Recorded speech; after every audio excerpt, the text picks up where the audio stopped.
magluto tayo ng kamyas.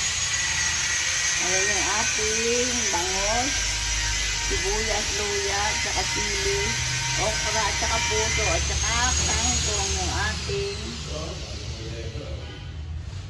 Yan yung pasangkap natin. Lalagyan natin ng patis yan. Pabalikan natin.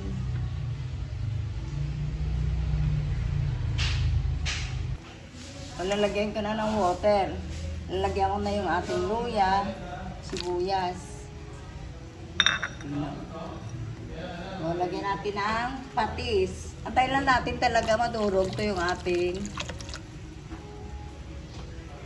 nito kamyas. Sinigang naman tayo sa kamyas na may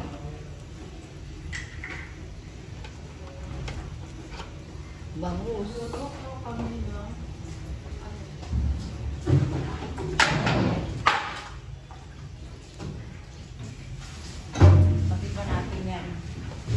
Layo ng takip ni Mapa Koki. Balikan natin. Pag durog na, tsaka natin lagay yung bangus natin, tsaka yung mga puso.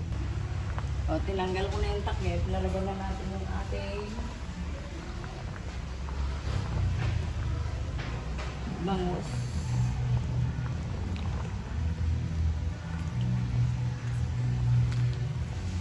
Lalagyan na natin bangus. Saglit na kasi naman to yung bangus.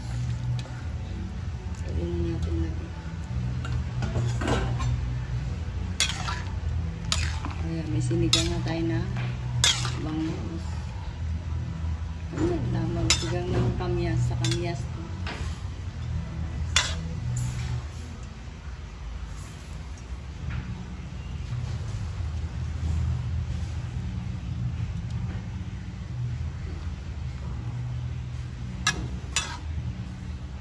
Kulo lang. Kalagay na natin yung ating. Kulang ko sa alat. Lagyan natin na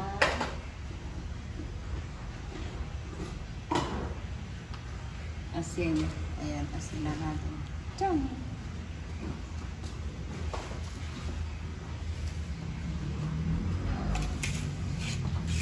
Siyempre, hindi mawala yung ating tak-tak pa.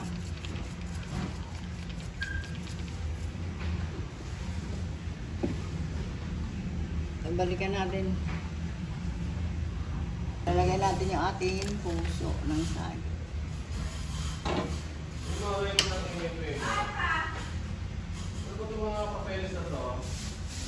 Lalagay na natin yung ating kangkong. Ayan. Lalagay na natin kangkong. Saglit lang kaya yan. Sinigang natin yan. Saglit na yung kangkong. Kasi hindi naman kailangan tagal. Ito yung ating gulay. Saglit lang kasi may pupuntahan ako. Marami ako puntahan. Balikan natin. So, lagay na natin yung ating okra at saka okay na yung ating sinigang na bangus. Sinigang sa kamyas yan ni Mapa Koki may puso. Tignan na nga natin kung masarap na yung ating okay na. Kunting alat na lang. Pero pwede nang bilagyan. Pwede na magpatis sa usawan patis. So, lagyan natin ang konti. Para sure na yung alat. Okay na yun.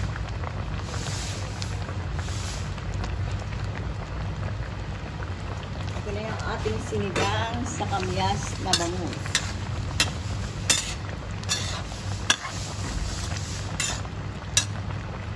Ayan na magluto ng bangus. Ang dali-dali ng sinigang. Walang kahirap-hirap. Oh. Sarap. Sarap. Okay na yung ating sinigang sa bangus ni Mapa Koki. Thank you sa nag-subscribe kay Mapa Koki. Okay na. Ayan yung ating sinigang sa bangus. Okay na. Like and subscribe kay Mapa Koki. Nagsinigang tayo sa kamyas ng bangus. Sarap. Okay na yung ating sinigang. Like and subscribe. Thank you for watching.